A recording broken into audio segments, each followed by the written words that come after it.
Brilliant. So I think we'll get started this afternoon. Good afternoon, everybody. And for those of you that don't know me, my name is Laura Hodgkins and I'm the event and training team leader here at Staffordshire Chamber of Commerce. And today we're delighted to have Ian Kelsall with us. He's the CX director of Insight 6. Just so you know, the webinar today is called How to Improve the Employee Experience and Increase Profits in Your Business. And like I said before, the chat function is open the whole way through the presentation today. So if you do want to ask Ian any questions, feel free to do so. Ian, it's over to you.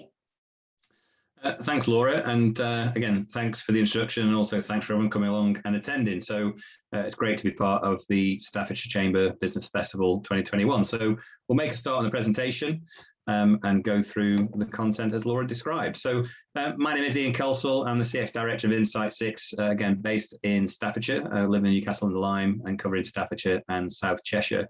And today we're going to talk about how to improve the employee experience and how does the employee experience increase or help you to increase the profits within your business. It's going to be about 45-50 minutes length, a minutes session, plus 10 minutes for Q&A at the end. As Laura just suggested, the chat box is live, so if there are questions that you'd like to ask, please pop them into the chat box and we'll make sure we've got time at the end to answer those for you. We're going to talk a little bit about who are Insight 6 and kind of what do we do, followed by, well, what is the employee experience and why do we think that's important? They're going to talk about how do culture, leadership and communication impact on the employee experience, what matters most to your people, and actually is your business a safe, great place to work? Obviously with COVID still having some sort of impact, safety in the workplace and psychological safety in the workplace is a hugely important topic. We're then going to talk about how to remain agile and responsive to the change in employee experience. So again, it does move, it does change. People do feel differently as time progresses. So how do you do that and make sure that you look after your people so that they can look after your customers? And then finally, I said at the end, Q&A. So the chat box is live. It'd be great if you wanted to put something in there about, well, actually, what are your expectations of the session? How to make sure the next sort of 45, 50 minutes are a good use of your time, that they are useful to you, and some of the challenges that you or your clients may face, or anything else on your mind that you think we might be able to cover off in today's session. So first and foremost, I guess, who are Insight 6 and what business problems do we solve? Well, this is Insight 6 Staffordshire. This is me, looking a little bit younger, a little bit thinner and a little bit hairier, which I was when I was that age. As you can see, I've worked for big retailers, Tesco, Boots, M&S, Chevron, Tesco before setting up Insight 6 based in Staffordshire. What do we do? Well, we help our customers to look after their customers better. We use insights to improve the customer experience or the client experience, and that helps businesses to grow, develop and be more successful. And you might start thinking, well, what's that got to do with employees? But we know that employees are the deliverers of customer experience. They're the ones that make the difference. We do that through a range of different tools. So we've got what we call CX benchmarking. You might be more familiar with that as mystery shopping. And we do a process called customer journey mapping. So helping businesses to go through their processes and make sure they're really customer friendly and easy for their colleagues to implement. We specialize in online feedback, both from colleagues and customers, so that businesses find out what they do well and they can carry on doing it, and equally what they do potentially that might need some review or some level of change. We train people. We also do focus groups or listening groups, again, to find out the culture or the employee experience, along with mentoring or coaching as well.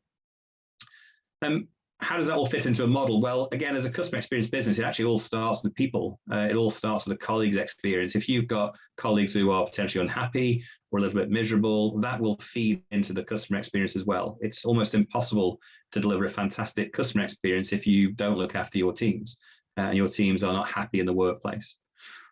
We then look at the benchmark for the customer's CX, the customer's experience, what's the reality for there? And then we start to look at the processes. Now, this includes the team. This includes the people. They're the ones that are delivering the processes more often than not in a customer-facing environment, and they're the ones that know what works and what needs to be changed. So again, we engage teams in reviewing business processes and making sure they're fit for purpose. We then train the team. So we give them the skills and the tools to do the job, which often might be communication skills, training skills, leadership skills, whatever it may well be, but we build the capability within teams. And then we help to deliver that change. We help people to implement. One of the key things with some of the programs that may be happening in some businesses is it's all very good in theory, it's all very good in a training room, but it needs to be delivered, it needs to be felt, it needs to be implemented, and we help with that. And the result of that is we help to improve sales and we help to improve profit. If you've got a great employee experience and colleagues stay loyal, then you don't have to recruit quite so often, which may reduce your recruitment costs. It also results in brand advocacy. So you've got colleagues telling other people that your business is a great place to work, which again might reduce recruitment costs. And it also helps to attract talent. So if you are a particular employee looking for somewhere to work and you can go and work in a multitude of different places, well, where are you going to work? It's going to be somewhere that maybe your friends and family recommend, somebody else in your sector recommends, somewhere that has a reputation for looking after people and looking after their employees and colleagues, and maybe does have low turnover rates. The safe place to work element, again, we always knew that was part of the experience, but given COVID, I guess everybody wants to feel safe to come back to work. And that workplace could be the home, could be the office, could be the head office, could be in a client's place of work, could be in the field. But there's very clearly a need to make sure that people do feel safe at work, as well as providing a safe place for your customers or your clients to visit as well. These are some of the clients we work with. So again, we work within the education sector, we work within professional services, both law firms, accountants, architects, estate agents, etc. We also work in retailers, and we also work with large associations as well. So there's no client too big or too small that we wouldn't work with. And generally, if businesses have an interest in looking after people and businesses have an interest in looking after their customers, then we could have a sensible conversation about the things that we could do to potentially help with those problems. So what is employee experience and why is that important? Well, employee experience is not really what you think your business does or what business leaders think about what their employees do for their employees. Actually, it's got nothing to do with them. Actually, what employee experience is what do your employees, what do your colleagues think and feel about every touch point they encounter. And that starts from the moment they apply for a job in your business and potentially to the moment they retire or they leave and they have an exit interview. And it's everything in between. Every interaction whilst they're at work will form an opinion about their experience. So if you think you know what your colleagues think and feel about your business, but you haven't asked them, chances are you might not really understand what they do think and feel. The truth will set you free. There are three sides to every story. There's your version, their version, and then the truth in the middle. So again, if you think you know, but you don't ask, my advice is to go and ask your people what they think. And they will tell you. They'll tell you the good bits as well as the bad bits. So don't be afraid of asking. You'll probably get more good bits than bad. So don't be afraid of asking. Why is it important? Well, I've said before, a lot of the experience is delivered by people. We've got AI and automation and digitization, but there's still a huge demand and a huge desire for people in the workplace, and they can be the point of difference. A great employee experience allows you to improve productivity. People who are engaged and happy tend to work harder and tend to work better. And will also give you lots of information around how you can improve systems and processes, like the journey mapping I talked about before, because they feel enabled to contribute. They'll tell you what's wrong or what the opportunities are, so you can make your business better and smoother and more productive. It's easier to engage and cascade communication and messages because actually they want to hear, they want to be involved. It will help you to keep hold of your best people. You know, your best people are your competitors' best targets. And it will also help you to attract people to your business. And as I said at the start, really happy colleagues equal happy customers. And usually that equals happy business owners. In every business where you've got teams of 5, 10, 15, 20, hundreds, 200s, it's impossible for directors or CEOs to look after the customers. But actually what you've got to do is look after colleagues that look after those customers for you on your behalf. That's the best way to look after your clients and your customers. So how does that impact on CX? Well, CX is born out of three areas, really. It's measured in terms of function. So does it work? If you are going to a law firm to sell a house, as an example, because of some conveyancing, every single law firm will sell your house roughly in the same way because of SRA regulations. If you're a coffee shop, generally most people sell coffee, a muffin and chocolate bars. So it's very, very difficult for you to, I guess, separate yourself from the pack just by virtue of what it is that you do or what it is that you sell. The second element of CX is then around convenience. So how easy is it to do business with the business? And again, that could be websites, could be web chats, could be digitization, could be high street locations, could be an edge of town, could be change in opening hours. There's a whole heap of stuff that businesses can do to make it convenient. But again, none of that's probably unique. If you work in a competitive sector, when you look at your competitors, they're probably all doing roughly the same sorts of things. The third element of the experience then is emotion. So how does the customer feel? And whilst there are three elements, they're not equal. So how people feel is generally around about 60% importance to how your customers and clients feel about their experience. And as I said before, emotion is delivered by people. That's how people connect. So if you were looking to make a difference in your business, it's not about delivering it on function. It's not about necessarily getting easier. It's actually about how do you build better connections with customers and clients. And those connections are typically driven by people. So don't differentiate on function. Convenience has its place, but emotion is where we want to operate. And obviously that's about engaging our teams to impact on CX by delivering a better customer experience themselves. As I said before, this is kind of what we do. And you can see at the start, we touch base with colleagues, we improve the processes, we develop capability, and then we deliver the change. And all of these, the customer experience, the colleague experience or employee experience, they do run in quite significant parallels. So when you're talking to businesses, and again, everyone will have heard this expression, I'm sure, around, well, what really matters to people? What matters most when you come to work? Is it pay? Is it conditions? Is it quality of life? And I guess the last 18 months have demonstrated that that's changed. That's changed quite a lot. People's need to be more flexible with children at home, with COVID closures. People's need to travel at different times of the bus to avoid the bus being packed. Flexibility has become even more important than it always was. But what we found during our research is, again, there's some ever presence in the whole employee experience. Actually, they don't really change. There's a whole heap of reasons why people come to work. A boss, help with problems, feeling involved, get promotions, good working conditions, wages, job security, you name it. There's a whole heap of reasons. But in all the research that we've done over the years, there are three things that always come out top. The first thing is that people want recognition. People want to be told when they do a good job. They want to hear some praise, and it's not always financial. It's not about giving somebody financial rewards, or that has its place. Actually, recognition is sometimes just about looking in the whites of the eyes and saying to somebody, well done, great job. You do a hugely important job for our business, and we really appreciate being part of our team. There are plenty of businesses out there that will have employee of the week. They'll have star systems. They'll have ways of recognizing. It doesn't really matter, I guess, what you use. What matters is that you acknowledge that your team have done a great job and that you value them, you appreciate them. That is always the single biggest thing that people are looking for out of an employee. It's not about wages. Wages can be matched, wages can be beaten. But actually, if you've got a culture where you are recognizing people and people feel valued, that's worth quite a lot and certainly can't be bought. The second thing that always comes out is the feeling of being involved. People want to feel like it matters. They want to know what's going on. We have to communicate in a way that engages our teams, that informs them about the strategic intention of the business, how well we're performing. But communication is a two-way process. We have to listen as well. We have to find out what gets in the way of giving the great service, what's on your mind, how to make it a better place to work, what tools do you need to deliver a better service, what training do you need, what development plan, what aspirations do you have for your career. It's a two-way process. So making people feel involved, communicating really, really well, and listening to what's coming back is important. And of course, we've all heard of Simon Sinek's why. Explain the why. Why does it matter that we do it in that particular way? Why does it matter that we engineer that particular part for that particular client? People have to have a purpose, and an individual purpose as well as a corporate purpose. They also need to see the bigger picture. So again, it's not about you on that particular shift or you with that particular client or you in that particular office. There's a bigger picture. Help people to understand that what they do is important and it has an impact.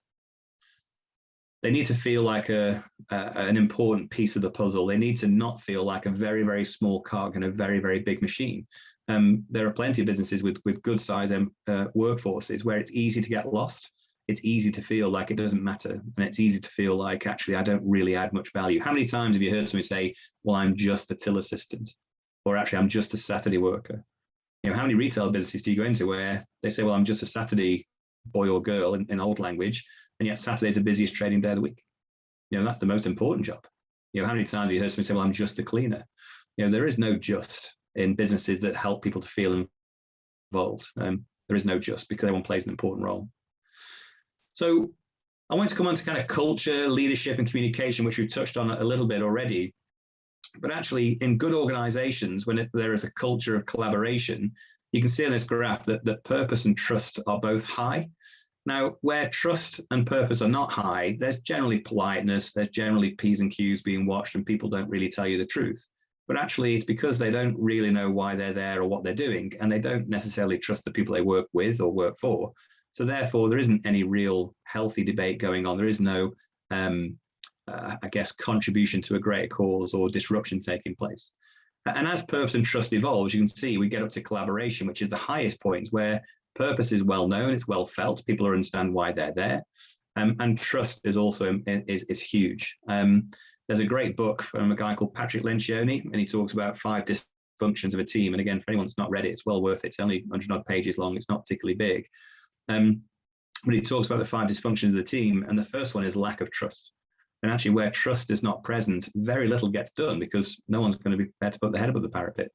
And actually, all the conversations that could improve the leadership or the business, they all take place in private, in the dining room or around the coffee pot or the water cooler, to use an American term. They don't take place with leadership teams. They don't take place with people that make a difference because nobody thinks that anyone cares and it's too much worth the risk. So again, ask yourself a question really: how comfortable are you that your leadership teams have delivered purpose and trust within the organization, and therefore you've got a real good culture of collaboration? And that's two-way, from the shop floor through every part of the business. And trust can be measured as well. So we quite like measures in Insight 6. We can measure a variety of different things, but trust can be measured. And this is something called the trust quotient, which again, you may have seen before. And essentially it says that trust is built of 4 key aspects. And those 4 key aspects are demonstrated on that screen with the 4 letters. So I'll walk you through what they are. But C is all about credibility. Does the person that I'm expected to have a trusted relationship with, are they credible? Can they do what they say they're going to do? Are they trained adequately, or are they out of their depth? The second aspect of that, the R, is around reliability. Do they do what they say they're going to do? Can I count on them to not let me down? The third element, the I, is the intimacy. And that's really about actually what relationship is there outside of work? Do you know your employees' kids' names? Do you know what their dog's called? Do you know where their favorite holiday location is? What kind of music do they like? Do you understand people on a kind of non-work functional level?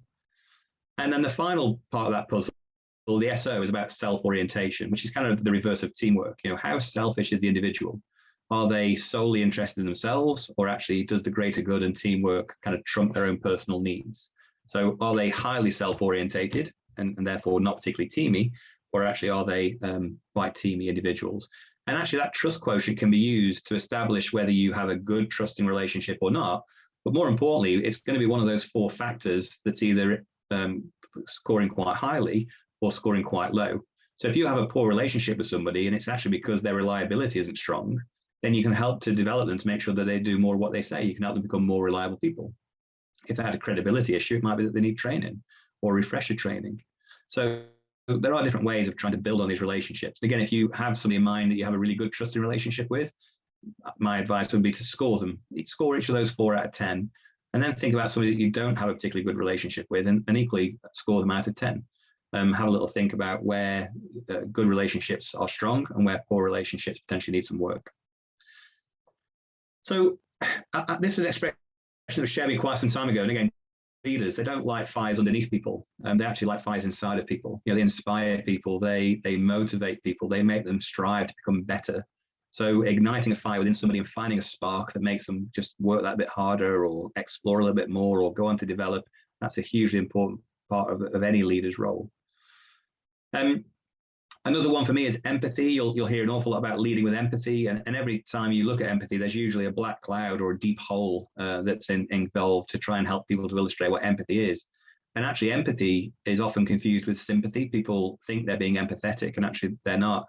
Empathy is about acknowledging how difficult it is for somebody right now, acknowledging how hard they might be struggling at home or with the current circumstances or whatever it may be.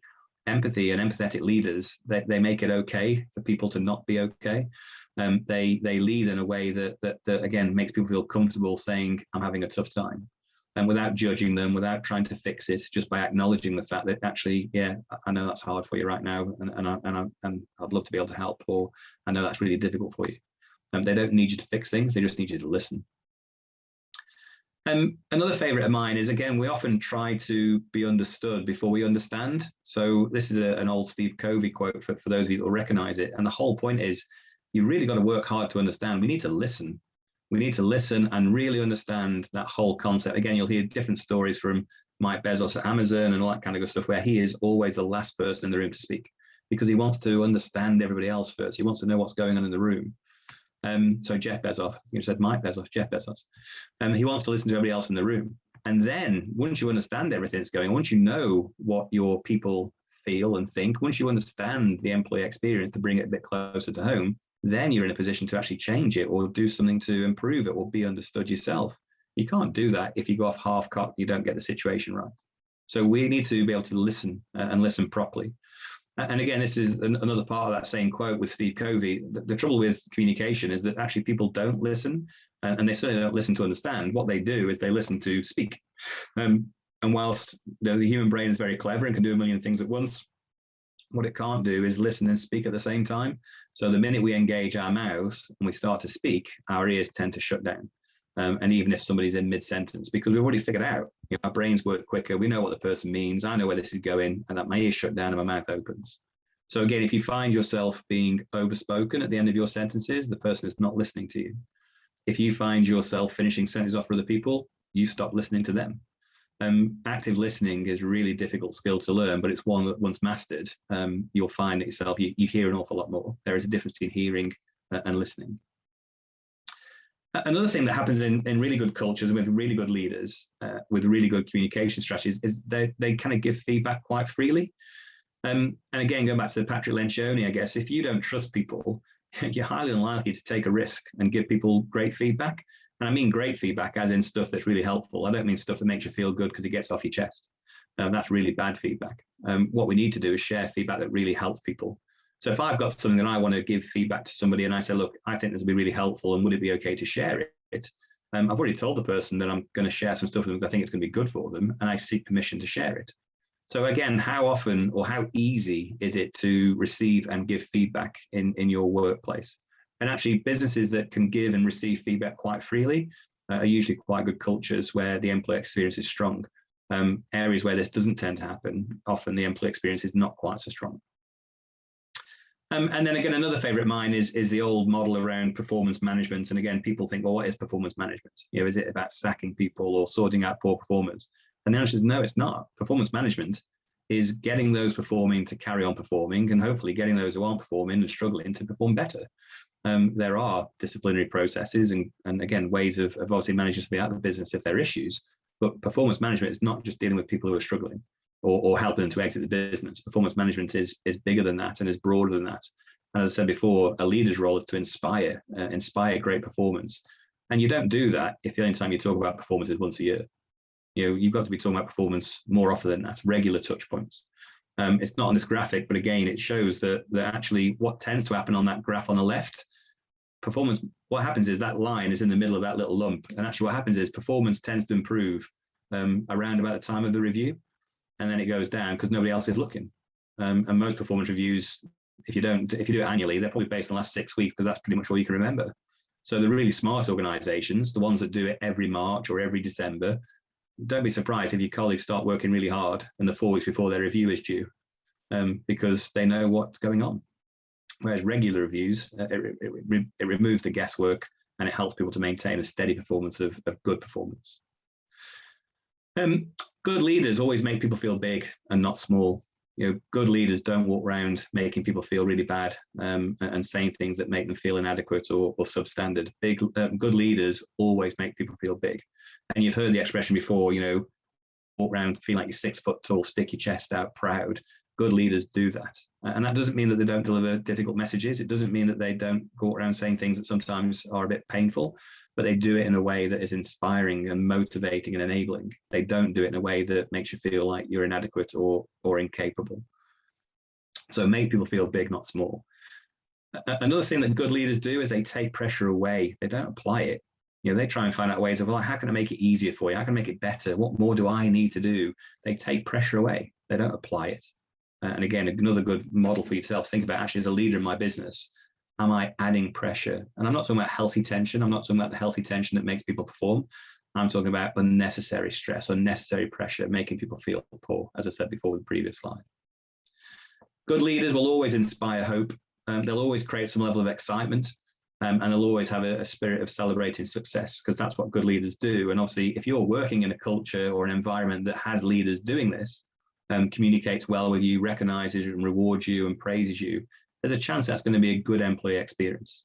So working in an environment where success is celebrated, and again, we coach the improvements. Not everyone's perfect, not everyone gets things right, but we help people to get better. And we see them as coaching opportunities. It's not about, again, big stick treatment. How do we help people to become better? If you're doing these things or you recognize these things into your business, the chances are that your employee experience is going to be good. Just going back to kind of, is your business a safe and great place to work? So for a long, long time now, we've always looked at, actually, is your business a great place to work? But as I say before, in light of COVID, the safety element has come to the forefront. So therefore, it needs to be a safe and a great place to work. And how do you know that your place is a great place to work? How do you know that your teams do feel safe, be that physical safety or psychological safety? How do you know these things? And actually, if you were to ask your colleagues, is the business a safe, great place to work? What would they say? If it's a score out of 10, would they give you a 10 out of 10? Would they talk about all the benefits and the values that you share and why it's a great place to work? And actually, would it match what the business leaders say? Because you can sit there all day long and talk about how good your business is based on what you think. But actually, the only way to truly know how good the employee experience is to actually ask your employees. It's to go and find out what they think. Some of their thoughts might not be fair. Some of their thoughts might not be warranted. You might not agree with them all, but it's still theirs. And actually, you can't sort out problems that you don't know exist. So again, we have to ask the question and find out, is your place of work safe and great? We do this with many of our clients with, again, our instant insight system. It's a feedback system that we regularly provide to our clients. And again, it's a simple question. Do you feel safe at work? Yes or no? And if the answer is yes, great. Tell us why you feel safe at work, and then we can make sure we carry on doing those things. If you don't feel safe at work, well, again, tell us how we improve. What do we need to do differently to make you feel safe at work? So it's a dialogue, it's a conversation, it's a digital interface, which is fine. But again, in big workforces, if you're notified that actually Joe Bloggs feels safe because of X, Y, and Z, and Pete Smith feels unsafe because of X, Y, Z, if you're notified about these things and you know what's driving those behaviors, then you can take action to, again, carry on doing the stuff that works and stop doing the stuff that doesn't, or maybe consider changing some things. If you ask the question again, what score best reflects the likelihood of you recommending our business to others as a great place to work? Because I guess if you genuinely, you might have to do these things anonymously, which is also fine. If you've got a workforce that would say to their friends, their colleagues, people in the same sector, do not come and work in this business. We don't do this, we don't do that, then you're going to find retention and recruitment quite difficult. If your colleagues would say, do you know what, it's okay, just like all the other businesses in our sector, it's worth a shot. Again, they're not big advocates for you. They're just saying that it's actually not that bad. Whereas if you've got people saying, you know what, come and work here, it's fantastic, it's brilliant, the culture's great, the leadership's great, the benefits are fantastic, we're all involved, all the things we talked about before, there's a chance that actually when you've got people sat there at the hockey club, bingo club, gin bar, pub, whatever it may well be, and they're talking about work and life and stuff that they do, you might find that actually your people become your best advocates, your people become your best recruiters, because they start telling other people how great your place is to work, and actually you might want to apply because we've got a job going, or there's a new scheme being launched, or we've opened another factory, whatever it may well be. But actually getting customers to advocate for places is a really powerful way of growing a business. Getting colleagues or employees to advocate for you as a place of work is a brilliant way to attract the right talent and maybe take out some of the guessing game when it comes to recruitment. Again, I'm sure we've all worked in a business where we've hired a fantastic interviewee, but they've turned out to become an awful employee. It's because they're great at interviews and maybe not so good at working, whereas actually referrals and friends of a friend of a friend, typically they can work out a little bit better. And then how can we make it even better? It's really important. So again, no matter where you start from, if you've got lots of issues in your business, how do we improve? If you've got a few issues in your business, how do we improve? Even if you've got no issues, how do we make it better? It's about constantly improving. How do we improve? How do we improve? You tell us what you think you need. And that's not a blank check. That's not that all of a sudden directors or business owners are going to be held to ransom to spend a load of money on a new car park or invest in replacing the vending machines because that's what everybody wants and says. It doesn't mean you have to do it. It just means that you start to know how to make your employee experience better. Now, I kind of have this as a bit of a traffic light system. There'll be some stuff that you just can't do, be it budgets or a particular will of the directors where it's in the red light zone. We're not going to do that.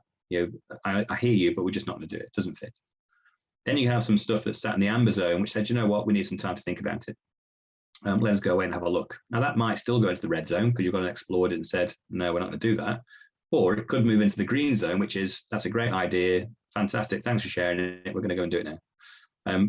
So again, your employees are starting to drive your decision making. They're starting to tell you how to affect their employee experience and make it better. Red, amber, or green, dead simple. Stuff we won't do, stuff we need time to think about, and stuff we absolutely can do because it's quite small or insignificant. Imagine if all your colleagues said, you know, the biggest irritant I've got about this place is the fact that the fridge is too small. And therefore, in the middle of summer, I end up leaving my packed lunch on the side and it's warm by the time I get there. You know, it's not that beyond the wit of man to go and buy a bigger fridge. Imagine if they turn around and said, you know what, my 15-minute break actually is an 8-minute break by the time the kettle's boiled because the kettle's awful. It's donkey's old, doesn't work, full of lime scale. I don't know why we don't just have a new one. Go and buy a new one then. It's only a few quid. But again, these are the things that if you knew that it was going to make your employee experience better, you could probably go and deal with. How do you remain agile and responsive? Well, as I said before, the employee experience changes. Again, if you go back to COVID, everyone was kind of working from home, and it was a novelty, it was a treat. You know, it was boiling warm outside. Everyone had a bit of time, maybe sat in the deck or the patio. And then if you look at it now, you've actually got a lot of people who've been forced to work from home because the offices have been shut. Now that might mean that they're sat there in their bedroom. It might be that they've got an ironing board propping up their computer. So you've got a whole team of people who have been enabled to work at home and some that have been forced to work from home. You know, so how it changes, how it morphs over time is important. So you have to keep your finger on the pulse of remaining agile and responsive. You need to stand out from the crowd. This is about differentiation. As I said before, if I've got a choice of employers that I can go and work for, why should I come and work for you? What makes you so special? Why should I pick you? And the path to being better is to get better at being better. It's about not stopping. It's about constantly moving forward, constant improvement. And again, if you think about some of the big businesses out there that again, are famous for looking after their employees, they're not going backwards. They haven't stopped.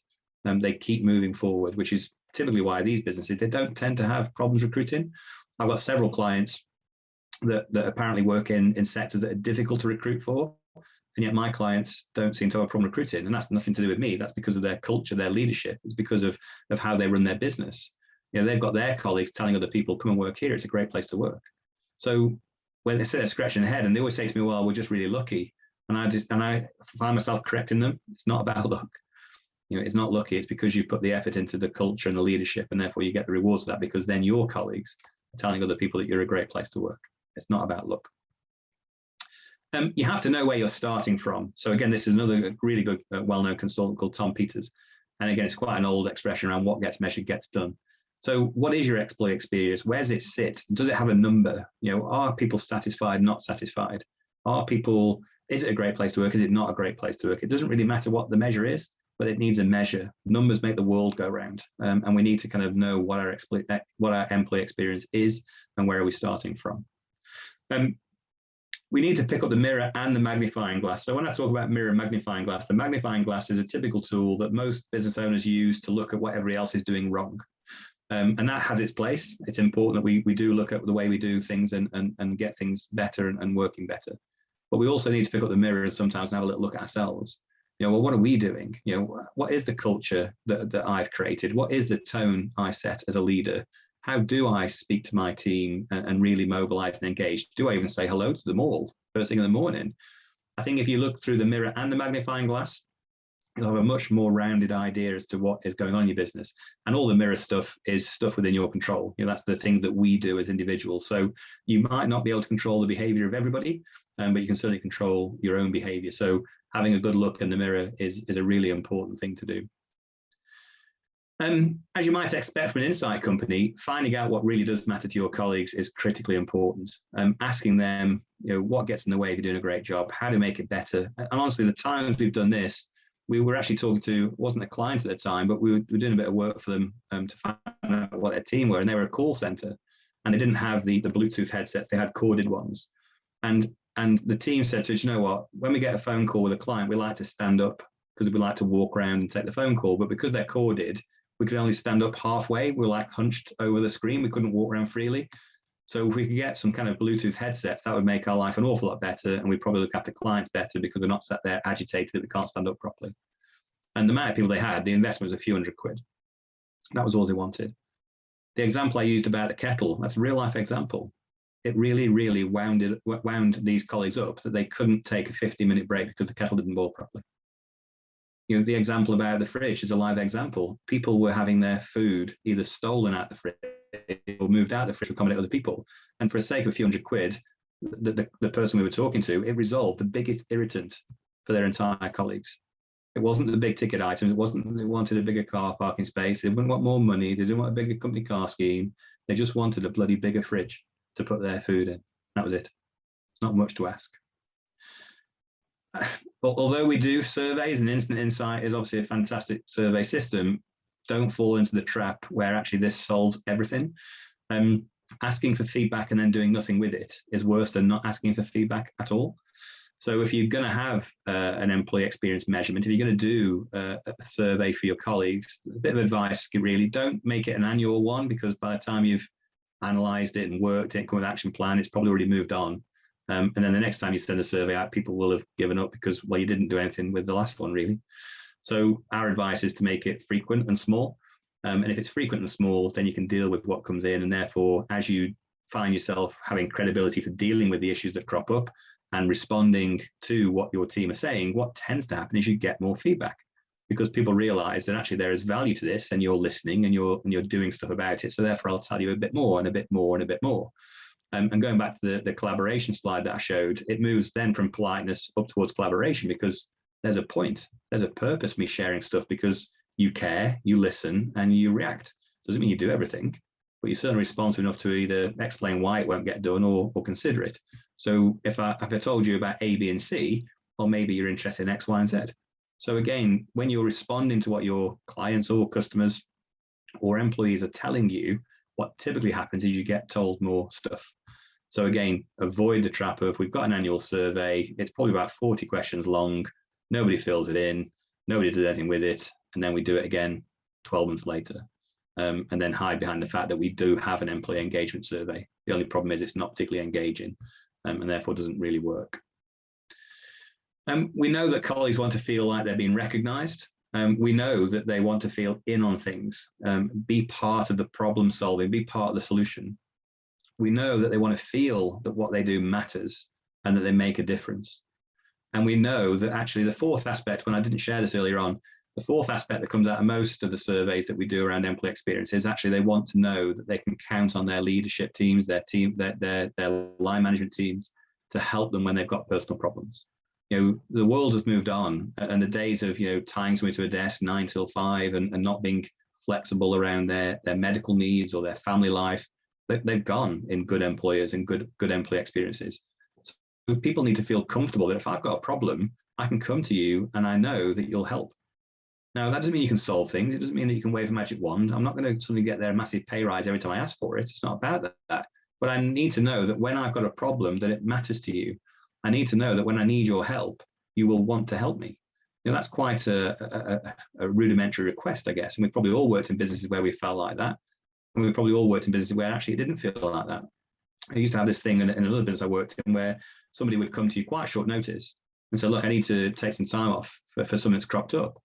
And invariably, when people went, well, the answer is no, well, the person went sick anyway, because they needed the time off. I'm not saying it's right, I'm not advocating it, but the person went sick, we had then a shortage we couldn't plan for, and our business suffered. So if you say yes to almost every reasonable request, what you'll find is that people don't take advantage, but you've got a much better employee experience, and actually you can plan to run your business properly, whereas absence, particularly short-term absence and unplanned absence, particularly when it's the day of or the morning of, it messes up your operation. So if you can create an environment where people don't need to rely on that to maybe deal with personal problems, it will help your operation.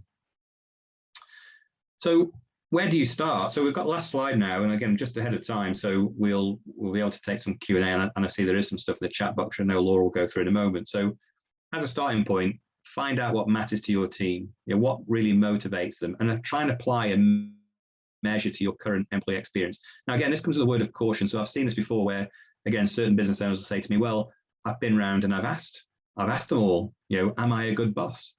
Well, when you're stood hovering over me as the person that feeds my kids and pays my mortgage, and you ask me if this business is any good or if you're any good as a leader, my answer is probably going to be yes.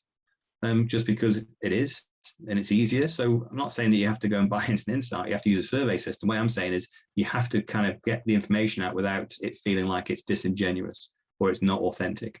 You use other people, use experts within HR.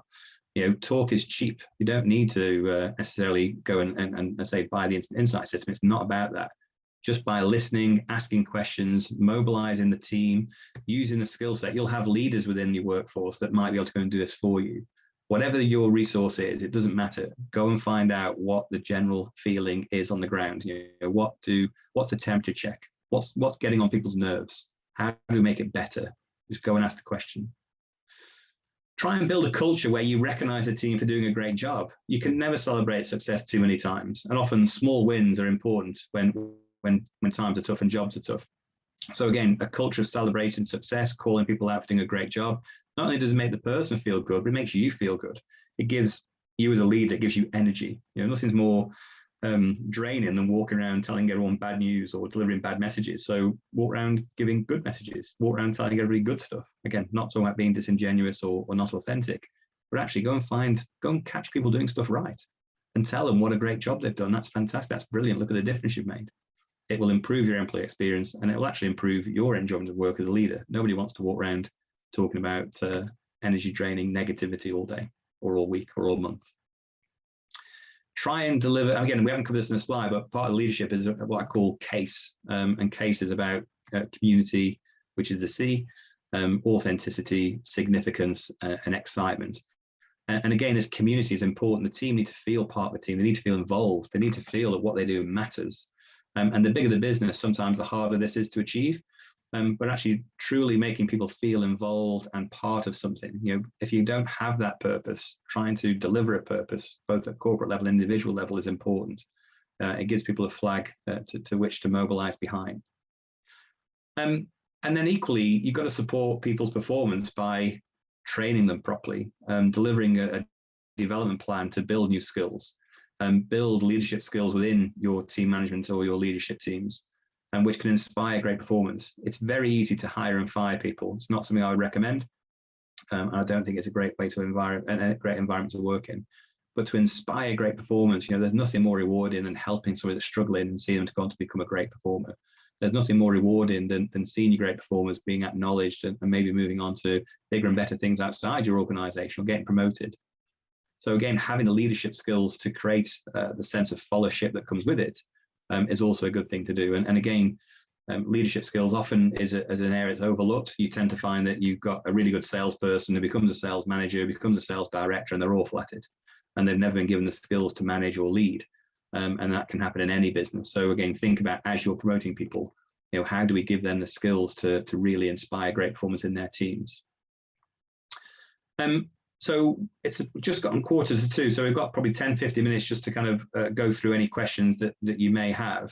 And then with these presentations, there's a QR code that follows this slide where, again, I'd really appreciate, as an insight company, as you might expect, for you to point your phones at the QR code and give me some feedback on today's presentation. That'd be really, really helpful. But before we do that, I just wanted to open up the floor for questions. So Laura, I guess the floor is yours. Hello, everyone.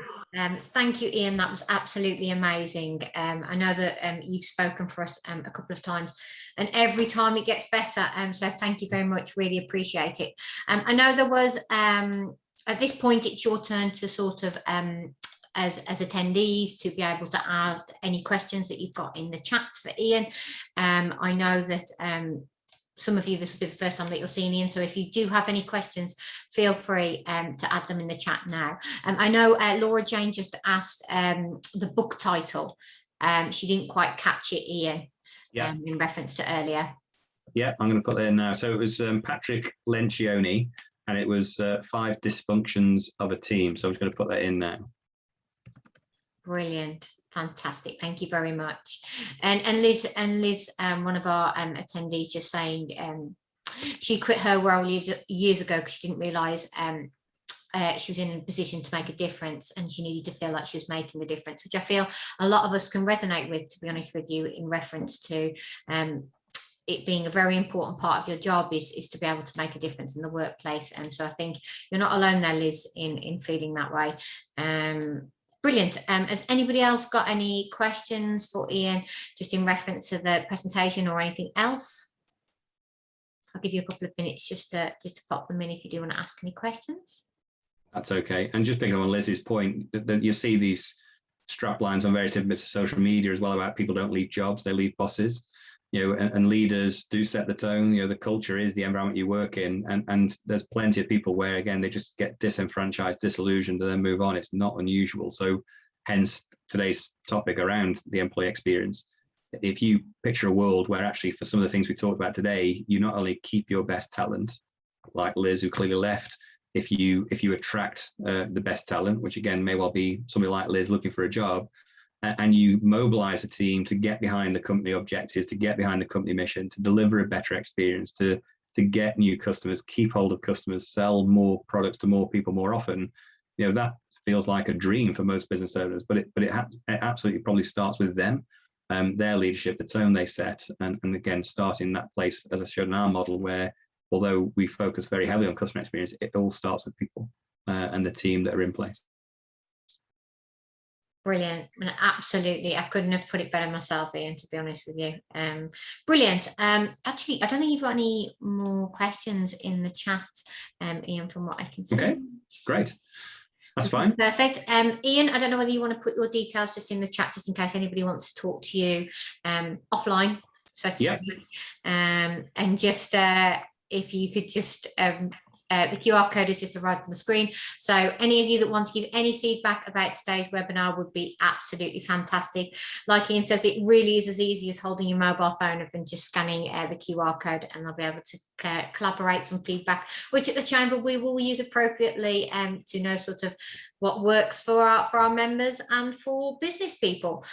Just so you know as well, we are recording today's session and it will be in our on-demand webinar library shortly. But don't forget, there are plenty of webinars this week for our business festival that you will be able to watch live coming up for the week ahead, and also ones, if you missed any yesterday, you will be able to watch those as well on our webinar library on the Chamber's website as well. Brilliant, fantastic. Ian, I want to thank you so much for this afternoon's webinar. Again, absolutely amazing. And hopefully we look forward to seeing you very soon. But for everybody else, it's bye for now. And again, Ian, thank you very much. You're welcome. Thanks, everybody. Bye.